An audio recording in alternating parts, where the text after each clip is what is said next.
لە کاتێکا کە بەشێکی زۆر لە خەڵکی هەرێمی کوردستان میدیای ئەهلی بە دەنگی حەقبێژ و بوێر و بە ویژدانی زیندوی خۆیانی دەزانن ڕایان وایە ئەوە میدیای ئەهلی بوو کە دانان بەبوونی گەندەڵی دارایی و ئیداری و سیاسی کرد بە ئەمری واقع و ئەگەر میدیای ئەهلی نەبووە قەیرانەکان بە جۆرێک لە دەست دەرەچوون کە سەری خەڵکی هەرێمی کوردستان و حکوومەتە خۆماڵیەکەشمانی ڕەنگە بخواردایە. ئەوە میدیای ئەهلی و ڕۆژنامە نووسە بوێرەکانیانە لەسەر حسابی گیانی شیرینی خۆیان و لەسەر حسابی پاروی ماڵ و مناڵیان و ئاسایش و ئارامی خۆیان ناهێڵن پەیامی پیرۆزی میدیا خامۆش ببێ. ئەوە میدیای ئەهلی بوو بێدەنگی هێنایە زمان و بێدادی هێنایە هاوار و وتی ئەی هەموو ئەو کەسانی کە خۆتان بەسەرکردە دەزانن لەم وڵاتەدا دەرد و مەرگ و هەژاری و نابەرابەری خەڵکی هەراسان کردووە. لە بەرامبەریشدا زۆر نەو خەڵک و بەرپرسانەی دەسەڵات کە پێیان وایە میدیای ئەهلی لە پێناوی پارەپەیادکردندا مێژ دەکەن بەگامێش و دەیان هەواڵی ناڕاست دروست دەکەن و تۆمەی ناڕەوا دەبەخشنەوە و مانشێتی بریقەداریش بۆ بازار دەهۆننەوە و وەکو کاڵایەک ئامادەیەکەن. میدیای ئەهلی حیزبی سیاسین یان نەکرێ بڵین مودێلێکی تر لە حیزبی سیاسین، بەڵام سکرتێر و سەرۆکەکەی ئەمان سەرنووسەر و خاوەنی امتیازەکەیانە و مەکتەب سیاسیەکەشیان دەستەی نووسەرانیانە و سەرچاوەی داراییەکەشیان وەکو زۆرێک لە حیزبەکانی تر ناڕۆشنە. ئەوە میدیای ئەهلیە لە نێوان یەکێتی و گۆڕاندا، لە نێوان پارتی و یەکێتیدا، بەگشتی لە نێوان ئۆپۆزیسیۆن و دەسەڵاتدا بوون بە دڕکی مەموزین. لەو لاشەوە بەتەنیا لەگەڵ ئۆپۆزیسیۆندا بوون بە فەرهاد و شیرین، کاتێکیش کە کەسانی ڕەخنەیان لێدەگرن هەمویان پیرۆزن و پرۆفێشناڵ و پیشەین. بەڕێزان سڵاوتان لێ بۆ خۆشحاڵم بۆ جارێکی دەمەداری و بەڕێز و خۆشەویست بۆ تاوتێکردنی ئەم باسە گرنگە کە پێم وایە جێگەی گرنگیدانی هەموو لایەکتانە بۆ ئەم باسەش ئەو بەڕێزانەی کە بانگشتمان کردن پێکهاتوون لە بەڕێزان عەبدوڕەزاق عەلی بەڕێوەبەری ئاژانس و ڕادیۆی پەیامنێر سەر بە پارتی دیموکراتی کوردستان، سلێمان عەبدوڵڵا یونس بەرپرسی ڕاگەاندن و ڕووناکبیری مەکتەبی ڕێخستنی یەکێتی نیشتیمانی کوردستان، یاسین تا نوێنەری ڕۆژنامەی ئاوێنە لەسەر مێزی بەرنامەکەمان، ئەحمەد میرە سەرنووسەری گۆڤاری لڤین و مامۆستای زانکۆ. بەڕێزان زۆر بەگەرمی بەخێراتنتانەکەم هیوادارم بەیەکەوە بتوانین سەرنجی بینەرانی بەڕێز ڕابکێشین سەرتاژ لە بەڕێستانەوە دەست پێەکەم و ڕای بەخێرهاتنم لێتە پرسم. ئێستا نزیکی 10 ساڵ و نیو زیاتر بەسەر تەمەنی میدیای ئەهلیدا تێدەپەڕێ. ئێستا توانین بڵین لە کوردستاندا میدیایەکی نیشتیمانی و پرۆفێشناڵ و بێ حەقدی سیاسی و میهەنی ئەخلاقی لە کوردستاندا سەر پێکەوتووە؟ زۆر سپاس بەتەکید و ئەو نەئەش لە خۆمۆناڵێم ئەوەی کە هەیە لە کوردستان ڕۆژنامەیەک هەیە بە خۆیڵێ ڕۆژنامە حیزبی و ڕۆژنامێک شێ بە خۆیڵ ڕۆژنامە ئەهلی، بەڵام من مشکلم نییە لە ناوەکە چی ئەهلیە چی حیزبیە و خۆڵە هوەری ڕۆژنامە نووسیش لەوانەیە چێ دەریەکە بەناوی شێوەیە چ جۆرە کارێکەکە کارەکەی چێ بەنهەمەکەی چییە. من وەختێک گەڵم ڕۆژنامەیە کە ڕۆژنامێکی ئەخلاقیە لە کوردستان دەرەچێت یا ڕۆژنامێکی پیشەیە کە ڕۆژنامەکە پیشەی بێ ڕۆژنامەکە بێلایەن بێ، کێشەی من نییە ناوەکەی کە لەسەرێتی خاوەن امتیازەکە چیە، سەرنووسەرەکە چیە، هی حیزب نییە، هی هەلیە، هی شەریکەیەکە، هی کۆمپانیایەکە. ئەمانە گرنگتر بەلای جەنابتەوە ئەوەیە کە بەش هەر کەسێ پارەی هاتێ گرنگ نییە، بەڵام گرنگ ئەوەیە میهەنی و ئەخلاقی بێ کاتێک کە ممارەسەی پیشەکە دەکات. بەتەکید هەر لەم ڕوانگەیە من ناڵم بەتەکید لە کوردستانە ئەوەی کە لەبەردەستە ئەو بەرهەمە ڕۆژنامەوانەی کە لەبەردەستە طبعا ئەمە قسەی من مطلق نییە، شمولی ینی لە وردە یەک یان ناگرێتەوە، بەڵام زۆربەی ئەو ڕۆژنامەی کە لە کوردستانە هەیە ڕۆژنامەیەکی پیشەیی نییە بە ستانداردی پیشەکە خۆی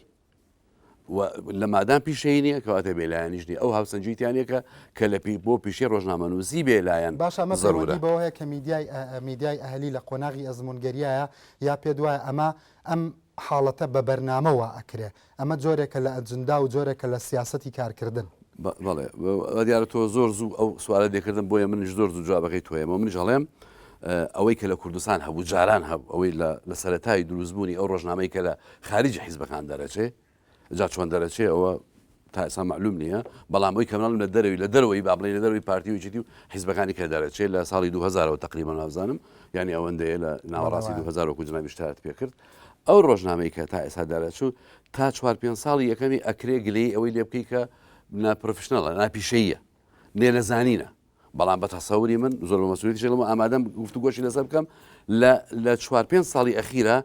ڕۆژنامە ینی ئەتوانین بڵێن ئەزمەی قەیرانی تا 2000 تا 2005 یا 2006 ڕۆژنامەگەری کوردی قەیرانێکی پیشەیانە بوو، بەڵام ئێستا قەیرانێکی ئەخلاقیە. ئێستا ڕۆژنامەکانی ئێمە زۆربەی ڕۆژنامەکانی ئێمە زۆربەی ڕۆژنامەزانی ئێمە ئەزانن درۆیە بڵاوێکەنەوە ئەزانن درۆیە ئەیکەنەمان شێت ڕایگشتی تێگەیەن و ینی ئبتیزازەکەن ئاراکوین ئەگەر بێمە سەر دەردووەکانی باشە من حەزەکەم بیتە سەریکەواتە پێ وایە ئێستا لە بری ئەخلاقیت و لە بری مەسئولیت بەرامبەر بە خوێنەرەکانیان کەواتە ئێستا ئەمان خەریکی ئیسارەی فیتنە و خەریکی وروژاندن و خەریکی تۆمەت بەخشینەوەن آخر بۆ مطلقیە من ناڵێم خۆ ڕۆژنامە ئەو ڕۆژنامەی گەڵی لە کوردستانە خۆ هەموو ئەو خەبەرانی بڵاو بنەوە هەموو خەبەری درۆنین باشە خۆ هەموو ناڕاستی نیە بەڵام کێشەکە لەکوایە تۆ ڕۆژنامەیەکت هەیە ئەگەر ینی قسەی ڕۆژنامەنووسێکی ئەمریکی هەیە من هەموو جارێک باسەکەم ئەڵێ ئەخلاقی ڕۆژنامەنووسی ئەوە نییە تۆ لە بینی ڕاست و درۆیاتیان بمێنی ئەخلاقی ڕۆژنامەنووسەوەی لە بینی ڕاست و ڕاستەتیان بمێنی کامیان ڕاسترە کامیان بەڵگە و دیکۆمنتە زیاترە بۆ ئەوەی کە تۆ ئەو بڵاوکەیتەوە ئێستا مشکلە لە نێوان ڕاست و درۆدایە لە نێوان ڕاست و ڕاست بەڵێ ئەوەی کە ئێستا ڕۆژنامەگەری کوردستانێکە لە نێوان ڕاست و درۆیە تێئەمێنێ لە پێناوی مەبەستێکی ئایدۆلۆژی یا لە پێناوی مەبەستێکی مادی دوای هەر درۆکەشە بڵاوکاتەوە و سووریش زانێت درۆیە ئەجا ئەلێرەیەکە ئەڵێم ئەو ڕۆژنامە نووسە ئەو ڕۆژنامەگەری کوردستان ئێستا نەک ینی خۆی تووشی جێژاوێک بووە بۆ خۆی ڕۆژنامەگەری کوردی بەڕێی من لە ئەزمەیەک و لە قەیرانێکی ئەخلاقی زۆر سەختەژی و پێویستە لێی دەرچێت زۆر باشە ئێستا ئەگەر گریمان بزنسمانێک مامۆستایەکی زانکۆ تۆژەرێک کۆمپانیایەک وەزیرێک ئەندام پەرلەمانێک لە وڵاتێکی ئەوروپایە لە هەر کونج و کەلەبەرێکی ئەم دنیادا بێوە زانیاریەک لەسەر کوردستان وەربگرێت ئەگەر دەست بەرێ بۆ ماوسەکەی و بگەڕێ و سێرچێک بکات و ڕۆژنامەی ئاوێنە و هاوڵاتی و لڤینی دەست بکەوێ ئەتوانێت تێگەیشتێکی دروست لەسەر هەرێمی کوردستان لە خلالی وێبسایتەکانی ئەمان و لە خلالی زانیاری و هەواڵ و مانشێتەکانی ئەمانەوە لەسەر هەرێمی کوردستان وەربگرێ بێگومان دەتوانێت بەشێکی وەربگرێت و پێشم وایە گەر تۆ لە برادران خۆشیان بپرسی دیعایەوە ناکەن کە دەتوانن نمایندەی هەموو ڕاستی و زانیاریەکانی هەرێمی کوردستان بکەن و من پێم وابێ ئەم مەسەلەی ڕێژەیە بەڵام ڕێژەیەکەش عیب نییە ئێمە پێم باشە قسە لەسەر ئەم مەسەلە ڕێژەیە بکەین نەک لەسەر مەسەلە مطلقی ڕهای کە زەنەت باسی دەکەی لەبەرەوە من پێم وایە نەخێر ئەگەر چاودێرەکان بێگانەکان و هەموو ئەو کەسانێ حتا خەڵکی کوردستان ئەگەر بیانەوە زۆرترین زانیاری وەربگرن دەبێت لە هەموو کەناڵەکانی بەخشینی زانیاری ئەو قسە بکەن چونکە تۆ قسە لەسەر بۆ نمونە ڕووداوێک دەکەی کە بەسەرشتی نیشتیمانی کوردستان هاتبێ ناکرێتەوە لە چاودێرەکە وەربگری لە شاد حاڵەکە وەربگری لە جەلادەکە وەربگری یان لە قوربانیەکە وەرنەگری یان لە شوێنێکە حادثەکەی لە ڕووداوە لە کارکتەرەکە خۆی وەرنەگری باشە پرسیارەکەی من کەواتە ئەوەیە پێ دوانیە ئەگەر ڕۆژنامە نووسێ ئەخلاقی و میهەنی و پرۆفێشناڵ بێ ئەبێ دەنگ و ڕەنگی جەلادەکە و وەکو تعبیرەکانی تۆتە قوربانیەکە و مەسەڵەن سەرچاوی حەدەسەکە و ئەوەی کە حەدەسەکەی بەسەر هاتووە پێ دوانیە ئەبێ ئەگەر ڕۆژنامە نووسێک میهەنی و پرۆفێشناڵانە بێ ئەبێ تا ڕادەیەک بەم بابەتیە بەم فرە ڕەهەندیە بێت مەحتەواکەی خۆی دابڕێژە بەڵام تۆ دەبێ قسە لە ڕۆژنامەگەری کوردی دەکەیت تۆ لە BBC و تۆ لە CNN و تۆ لە دەستگایەکی معتەبەری عالەمی ناکەی واقعی ڕۆژنامەگەری کوردی بەشێکە لە واقعی ئەم کۆمەلگایە و چۆن ئەم حزبانەی ئێمە لە چاو حزبەکانی ئەوروپا لە خوارێن و چۆن ئەم کۆمەلگای ئێمە سەقافەتی ڕۆشنبیری و چۆن هەموو ئەم بەشەکان و یەکە کۆمەڵاتیەکانی ئەم کۆمەلگای ئێمە بە بەراورد ناکرێت لەگەڵ مەسەلەنە وڵاتێکی وەکو تورکیا بە هەمان شێوەژ ینی بەڕاستی بەقدرێکی گەورە دەکەین و دەکەوێنە هەڵەیەکی گەورەدا ئەگەر بین مقارنەی میدیای خۆمان میدیای هەلی یان بە دەستگایەکی معتەبەرکە یان بێجگە لەوەش کە بەڕاستی من لەوانەیە لەوەدا کەمێک لەگەڵ کە عەبدوڕەزاق ناکۆکم لەوەی کە دەیەک بەتەنیا بەسنی بۆ ئەوی بێتە ئەزمون و من پێم وایە هێشتا ئەم لەحزەیەش میدیای ئەهلی لە بەردەم ئەزمونگەریدایە و لە ئەزموندا مەسەلەی نامۆڕاڵی و ئەخلاقیش ڕوو دەدا و مەسەلەی ناپرۆفشناڵیش واردە کە هەبێ و مەسەلەی ئەمەی کە وەکو میدیایەکە ڕاقی دەرکەوێ ینی بەڕاستی چاوەڕێکراو نییە چونکە بۆ بە بڕوای من یەک دەیە هێشتا میدیای کوردی میدیای ئەهلی دەیەک و چەند مانجێکە هێشتا بەڵێ لە حەو مانگە سواس یعنی کەواتە هێشتا یەک دەیە لە هەموو دنیادا بە هیچ پێوەرێکی عالەمی جیهانی بۆ هیچ بزوتنەوەیەکی سیاسی ڕۆشنبیری کۆمەڵاتی بەڵێ زۆر باشە بەڵام ئەگەر گریمان ئەوان لەگەڵ تا کۆک بن کە بەشێکی لە نەزانیەوەیە و مەسەلەکە پەیوەندی بە ناپرۆفێشناڵیەوە هەیە و پەیوەندی بەوە نییە کە ئەم هەڵانە بە ئەجندانیە بۆ پێ وایە مەسەڵەن بەڕای جەنابەت بۆ کەسێکی وەکو بەڕێزیان گەشتۆتەوە قەنەعەتەی کە ئەمە تا ڕادەیەک ئەگەر تا 5 ساڵێکیش ئەمە پەیوەندی بە ئەزمونگەریەوە هەبوو ئێستا جۆرێکە لە ئەجندای میدیای ئەهلی ناخۆی من پێم وابێ من قسە لەسەر قۆناغی ئەزمونگەری دەکەم لە قۆناغی ئەزمونگەریدا دەکرێت بەشێک لە کەموکورتەکان ناپرۆفشناڵی بێ نامیهەنی بێ و بەشێکیشی ناخلاقی و بەشێکیشی ئەزندای بشتی تری تێبکەوێت بەڕێی من لە قۆناغی من بە دروست قسە لەسەر ئەم دە ساڵەی ئەزمونگەری قۆناغی میدیا ئەهلی دەکەم لەم دە ساڵەدا میدیا ئەهلی بە بەردەوامی مڕەشەح بوو ئەوەی لەو قۆناغ ئەزمونگەرەدا هەڵە بکە و کارکتەرەکانی ناو میدیایە کارکتەرەکانی ناو میدیایە بە بەردەوامی مڕەشەح بوون بۆ ئەوەی کە لە هەندێک مەعمەعی سیاسی و حزبایەتی و ئایدۆلۆژیەوە بگلێن و مرشح بوون بۆ ئەوەی کە نەتوانن وەکو پاکیزەیەکی ئەعلامی یان وەکو کائینێکی میهنی و پرۆفشنەڵی ڕەفتارکەن و ئەگەر لێم گەڕێمەتەوەکە ئەگەر بێ ئەزمموی هەرێک لە لەڤین و ئاوێنە هاوڵاتی وەک سێکوچکەی میدیا ئەهلی بنمونەوە بگری دەتوانین بە خاڵ هەموو لەکوێدا ئەم هەڵانەی ئەوان پەیوەندی بە ئەزمونگەری و ئەم قۆناغەوە هەیە و لە شێش مەعمەعی سیاسی و حزبایەتی تێکەڵ بە ئەجندەکەی ئەوان بووە دەتوانین بە ئاسانی بیناسینەوە لای بەڕێستان ئەم بەخشێت بەڕێز مامۆستا ئەحمەد ڕاتچیە بەرامبەر بە دوو بۆچوون کە بۆچوونێکیان پێی وایە ئەگەر لە ماوەی 5 ساڵدا ئێوە بەشێک لە هەڵە میدیایەکانتان ئەگەر خۆتان کۆک بن لەگەڵیان و بە هەڵەی بزانن ئەوە پەیوەندی بە ئەزمونگەریەوە هەبوو بێ ئێستا ئێوە تا ڕادەیەک وروژاندن و تا ڕادەیەک ئیسارەکردنی کۆمەڵێک قەزایە و تا ڕادەیەک مانشێتی ناڕاز و تا ڕادەیەک زیادەڕەوی لە دەربڕین ئەمە بەشێکە لە ئەجندای ئێوە کە جۆرێک لە جۆرەکان ئەچێتە خانەی وروژاندنی فیتنەشەوە لە هەرێمی کوردستاندا بۆ چوونێکی تریشان پیان وایە کە ئەم هەڵانە بەشێکی پەیوەندی بە ئەزمونگەریەوەیە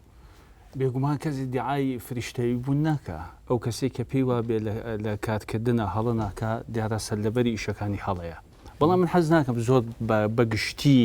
قسە فڕێبین پێویستە زۆر شتەکان بتکەینەوانێت و پەنجە بخینە سەر ئەو برینانەی کە لە جەستەی میدیای ئەهلیدا هەیە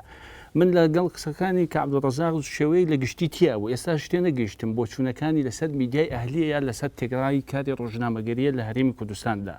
بۆیە ئەگەر لەسەر میدیای ئەهلی بێ دیارە وەڵامی پێویستم هەیە بۆ هەر یەک لەو قسانی هەم جەنابی شت کرد و هەم ئەم دوو هاوڕێشمان لەسەر ئەزمموی مەبەستت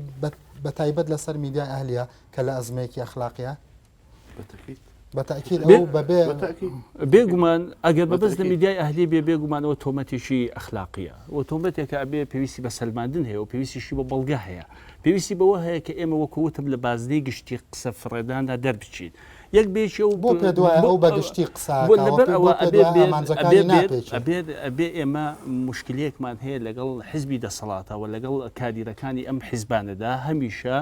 جملەی گشتی فڕێدەن وێنەیەک دروست دەکەن وێنەکە کە وێنەیەکی شێواوە وێنەیەکە حقیقەتی میدیای ئەهلی پیشان نادا من حەزەکەم کاتێک کە ئەڵێ میدیای ئەهلی کەوتۆتە قەیرانیشی ئەخلاقی و لە مامەڵەکردن لەگەڵ ئەو دۆزی سیاسی لە هەرێمی کوردستان هاتوۆتە پێشەوە بەڵگە بێنێتەوە ئێمە لەکوێیە لە مانشێتە دروستکردنی مانشێت حرامی ڕۆژنامەوانیە یا بەشێکە لە میهنێتی کاری ڕۆژنامەوانی هەوڵدان بۆ ئەوەی کە تۆ بازاڕێکی دەوڵەمەندت هەبێت لە کاری ڕۆژنامەوانی بەشێکە لە ئەخلاقی ڕۆژنامەوانی یاخود خیانەتە لە پیشەی ڕۆژنامەوانی ببوورە ئەو ڕۆژنامە نووسە یاخود ئەو کارکتەرە سیاسی پێی وایە حرامە تۆ پشت بە بازاڕی خۆت ببەستی کاتێک کە ڕۆژنامەکەی یاخود کەناڵە ڕاگەانەکەی لە گرفانی دەسەڵات پاری بۆ دەرەچێ ئەم مۆدێلی لە هەرێمی کوردستانە پێی وایە تۆ پشت ببەسی بە بازاری خۆت حرامە و بڤێ و تاوان و خیانەتکردنە لە پیشەکەت پێچەوانەکەی ڕاستە ئەوەی کە پشت نابەستێ بە بازاری خۆی خیانەت دەکات لە مێنەکەی خاڵێک تر کاکە گیان ئێمە گەمەی سیاسیمان نەکردووە تاکەوتە بینە هەڵەی ئەخلاقی میهەنیێوانێ لە کاری ڕۆژنامەوانی هەرمە بەس قسەکانی کە عەبدوڕەزاقە لەبەر چی کاتێک کە تۆ وەک ڕۆژنامەنووسێ تەختی ئەعلامی ئەەکەی هەمیشە بەحسابی ئەوە ناکەی کە کارەکەت ئەچێتە گیرفانی شێوە تۆ ئیژەکەی تۆ ئەچێتە ناو بازاڕەوە ئەچێتە ناو هاونیشتیمانیانەوە ئەچێتە ناو حیزبە سیاسیەکانەوە ئەوە حیزبە سیاسیەکان خوان دیاری ئەەکەن کام لەم ئیشانە لە بەرژەوەندیانە یاخود کامیان لە دیژادە من ئەم مۆدێلم لە هەرێمی کوردستانە بینیوە تۆ قیاساتی سیاسی دابنی بۆ ڕۆژنامەنووس پێی وابێ ئەبێ بەم پێوەرە سیاسیانە مامەڵە لەگەڵ حەدەسی سیاسیە بکەیت لە کاتێکە حەدەسی سیاسی کەرەستەیەکە بۆ ڕۆژنامەنووسان و ڕۆژنامەنووسان خۆیان بڕیار ئەدەن کە چی بکەن مشکلەیەکی و پارتی لە هەرێمی کوردستانە کاک ڕژ لەوەیە بۆ هەچ کارێک بە قیاسی ئەمان نەپێوداوە و لە بەرژەوەندی سیاسی ئەوانە نییە پیان وایە میدیای ئەهلی حرامیشی سیاسی کردەوە تاوانی کردەوە پێویستە لێپرسینەوەی لەگەڵ بە کورتی ئەگەر وەڵامێکت بۆی هەیە دواتر دەرفەت ئەو کاک ئەحمەد هەموو شتەکانی تێکەڵ کردمانە بە منی وەدواوت بۆ خۆی شتەکانی تێکڵ کرد من باسی جارێ باسی پارتیوێژێتیوان هێشتا زۆر زووە هێشتا 2 دقەیە قساکەین هێشتا نادێت سەر ئەو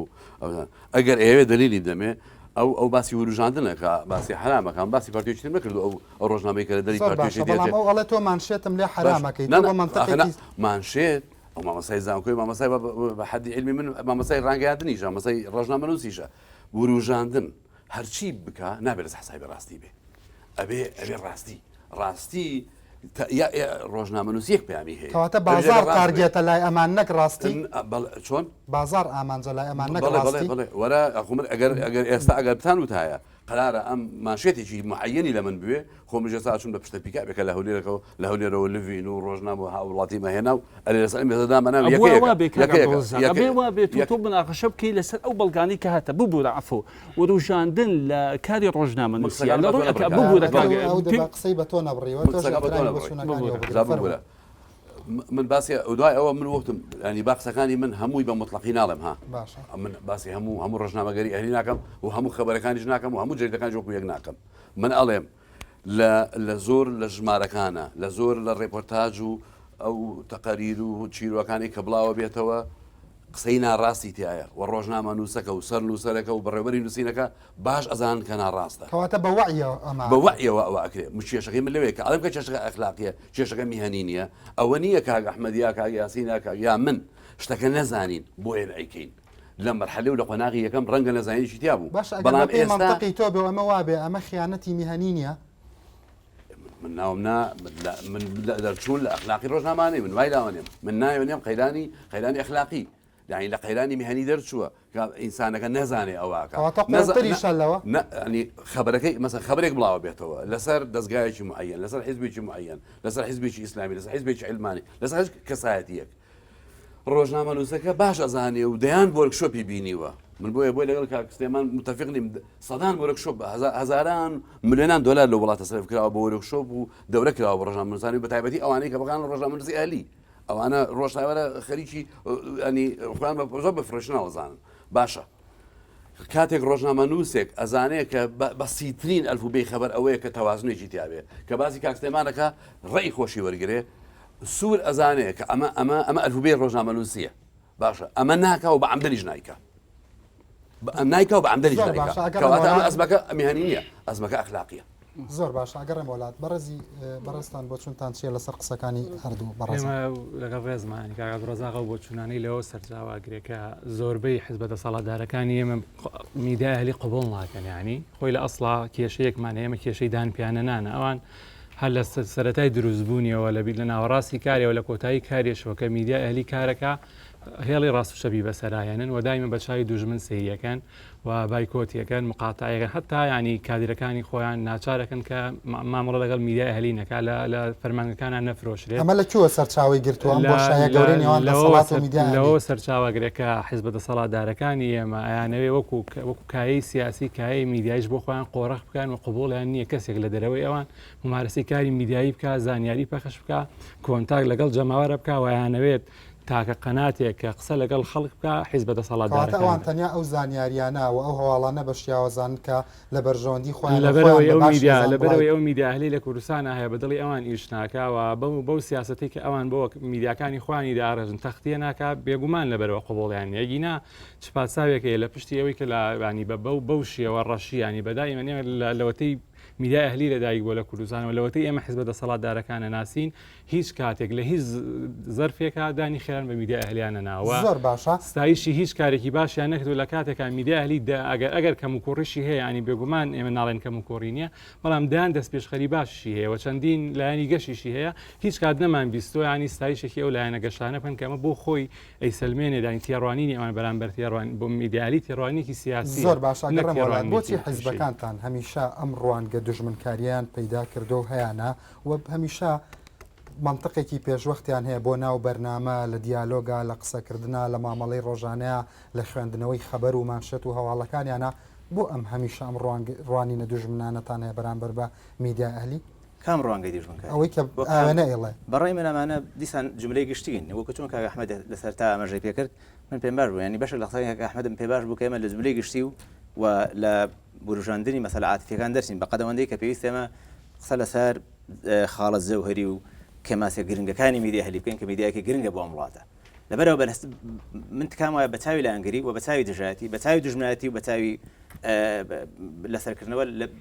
قسە ناکەم من بۆ خۆم وا قسە ناکەم چونکە من پێم وایە بۆ هێزێک و کێشتی نیشتیمانی لە سلەیمانیدا لە ناو جەرگەی یەکێتی نیشتیمانیدا بە پشتیوانی یەکێتی نیشتیمانی و بەهۆی هاندان و بەهۆی جۆرێک لە پشتیوانی مادی و معنەوی یەکێتی نیشتیمانی میدیای هەلی لەم شارە لەدایک بووە و تا ئەم لەحظەیە مەسەن ئەگەر ئێمە مەسەن ئەگەر یەکێتی مۆراڵی دژایەتیکردنی میدیای هەلی هەبوایە و یەکێتی ئەگەر تاکتیک استراتیژی خەساندنی میدیای هەلی هەبوایە یان چەپاندنی ئەم میدیای هەبووە لەسەرتاوە دەستی دەخستە بین خورجیدا ئەو کاتە بۆ ئێمە هەل بووین و مەڕەشەح بووین بۆی کە بتوانین ئەمە بکەین و بتوانین ئەو بازارە قۆڕخین بۆ کوردستانی و بۆ زمان حاڵەکانی خۆمان بەڵام نەخیر و ئێمە وەکو هێزێکی سۆسیال دموکرات من پێم وایە بەشێک لەو کۆمەڵگای کە مەنجەلا سەرکردایی دەکات بە قوڵی باوەڕی بە ئازادی و بە ئاوەڕی بە ئازادی ڕۆژنامەنووسی و ئازادی ویژدان و ئیشکالەکانیان توانیوە لە دیموکراتیەت و لە مەتاتیەت و لە کراوەی یەکێتی نیشتیمانی کوردستان تێبگەن بە پێی منطقی تۆ ئەمە بەشێکی بەشەکەی دیکەش ئیشکالێتی ناو کۆمەڵگایە ئیشکالێتی ڕۆشنبیری ناو کۆمەڵگایە ڕۆشنبیری هێزە سیاسەکانەتی بۆ ڕۆشنبیری کارکتەرەکانی ناومیدیا خۆیەتی ڕۆشنبیری کارکتەرەکان ڕۆشنبیری کارکتەرەکانی ناومیدیا حزبە ینی بە هەمومانەوە ئەم واقعمان لە بەردەستدا هەیە من پێم خۆشە بۆ کاک ئەحمەد وەک وەڵامدانەوەی نە بەڵام وەک ئەوەی کە قسە دەمێ هەندێک ڕخنە بگرم یان هەندێک مناقەشەی زدیتر لەگەڵ کاک ئەحمەددا بکەم مثلا دامەزرێنی گاردیان کە 200 پێش ئەسا ڕۆژنامەی گاردیان دامەزراندووە یەک جملەی مفیدی گوتە تا ئەم لەحزەیە گاردیان و هەموو میدیای بریتانی بەدووە ئەم مەڕاڵەوەیە بریتە لە ئەم گۆتە گرنگەکە بریتە لەوەی دەڵێ هەر کەسێک مامەڵە لەگەڵ خەبەر نەکە وەکو مقدس مامەڵە لەگەڵ خەبەر نەکە و بێلایانی و پرۆفشناڵی مامەڵ نەکە ئەم ڕۆژنامەنووسە لە مۆراڵی ڕۆژنامە لە خلاف ڕۆژنامە مقدسیە سەیری خەبەرەکەن سەیری مانشێتەکەن سەیری لێرەکەن سەیری خوێنەرەکانیانەکەن بەشێوەیەکی ڕێژەی هەندێک زار نەخیر بە هیچ شوێ نایکەن وەک ئەوە دەردەکە عەبدوڕەزاق باسیەکە من هەندێک زار کە لڤین دەخوێنمەوە بەلامەوە مەسەلەن وایە کە لڤین لەم لەحزەیەدا لەم گوتارێک گەورەترین دژمنایەتی لەگەڵ هێزە سیاسیەکان و لەگەڵ بزنەوەی کوردایەتیدایە هەندێک زاریش کە لڤین دەخوێنمەوە پێم وایە کە لڤین یان ئامانە دەخوێنەوە هاوڵاتی دەخوێنەوە پێم وایە بە ئەمانە دنیایەکی پرۆفشناڵی ڕۆژنامەگەری ئێمەن لە هەندێک زاردا ڕۆژنامەگەری کوردی ڕۆژنامەی ئەهلی بەتابەتی ئەم سێ ئاوێنە و هاوڵاتی و لڤین بۆ من تا سەرسخان ئومێدم دەکەن و هەندێک زار بۆ من ئەم ڕۆژنامە و گۆباران تا سەرسخان ناومێدم دەکەن ناومێدم دەکەن لەگەڵ لە بەرجی یەکەمدا لاپەڕی یەکەمدا لە مامەڵەکردن لەگەڵ خەبەردا لە مامەڵەکردن لەگەڵ مانشێتدا لە مامەڵەکردن لەگەڵ مینی مانشێتدا لە گواستنەوەی حدەث و دروستکردنی ناومێد دەکەن لەوەیە ئومێد دێنێ ئەگەر مانشێتێک لە بەرژەوەندی حیزبەکانتان بەیتر ئەمە ئێوە کا بە خەڵکی بە ئومێد و ئەگەر ڕخنەیەک بگرن و ئەگەر کەم و کورتێکی ئەم دەسەڵاتە سیاسی هەرێمی کوردستان بخەنە ڕوو لێرەیە ناومێدتانەکە هەرگیزنە بەقەت ئەوەندەی کە مەسەلەن بەڕێی من مانشێت بۆ نمونە مانشێتی ڕئیسی تۆ ئەگەر خۆزگە و کاک ئەحمەد دەڵەوا بکەین بین لەسەر هەموو مانشێتەکانی هاوڵاتی هەموو مانشێتەکانی ئاوێنە هەموو مانشێتەکانی کە لڤین خستێتە سەربەرگ بهێنینەوە چونکە بابەتی میش لە لڤین خراوەتە سەربەرگ بین ئەمانە بەراوردکەین هەندێک زار دەبینی ئەم مانشێتە خۆی پڕە لە عاتیفە پڕە لە سۆز پڕە لە وروژاندن دەبێت مانشێت فاکت بێ نەک ئەپینیەن بێ ئەین دەبێت ڕاستی بێ نەک هەڵوێز بێ لڤین بۆی هەیە دیعاکە بڵێ من باشترین گۆڤارم لە دنیادا ئەمە هەڵوێستی لڤین ئەمە فاکت نییە ئەمە ڕاستی نییە وەکو چۆن من بۆ مەیە دیعا بکەم بڵێ یەکێتی نیشتیمانی باشترین هێزی سیاسی و دیموکراتوازە لە دنیادا ئەمە هەڵوێستی من ئەمە فاکت نییە لەبەرەوە من ئەگەر ڕۆژنامەیەکی ئەهلی بەدەستەوەی ئەمە ناکەمە مانشێت و ئەمە ناکەمە خەبەر ڕۆژنامە هەبوو لە مثلەن تۆ ڕۆژنامە هەبوو لە گواستنەوەی خەبەرێک لە چەمچەماڵدا دەڵێ هێزەکانی یەکێتی مەیدانی شەید گەرمانن داگیر کرد باشە هێزێک میدیایەک بە هێزێکی کوردی بڵێ داگیرکەر ئەمە ئەو پەڕی لانگری نییە کاک ئەحمەد خەڵکی کوردستان یا بۆ حیزبێکی بڵین بەرهەڵسکاری حیزبە دەسەڵاتدارەکان تۆ